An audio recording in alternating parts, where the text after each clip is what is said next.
So ano nga guys, nabuo na natin yung kalahati. So portion lang ang gawa dito. Next natin papalitan. Ito, yung binabaklas na yun. Lumang bahay ito, mga 100 years na daw.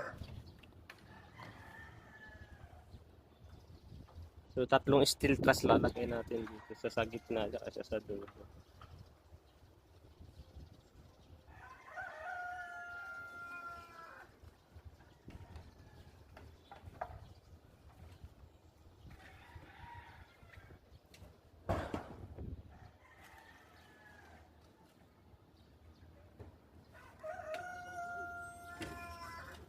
So ayan, doon na namin nilagay yung mga nabuong steel truss pabila para iaabot na lang yan dito mamaya.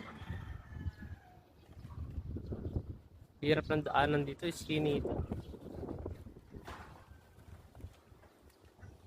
Pulbos na doy, ano?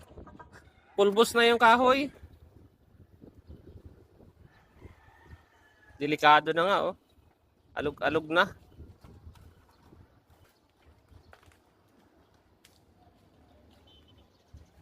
Dahil old house yan, yung ilalim.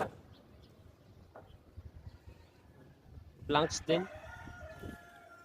Planks din yung legendary sahig nung araw na 10 cm by anong haba ng building, ng bahay, ganun.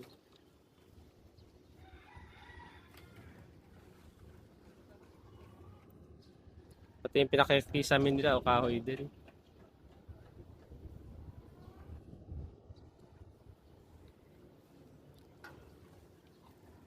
Ingat dyan, Oyama. Marupok na.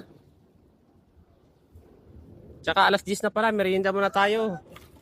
Yung pinaka-importante doon yung merienda.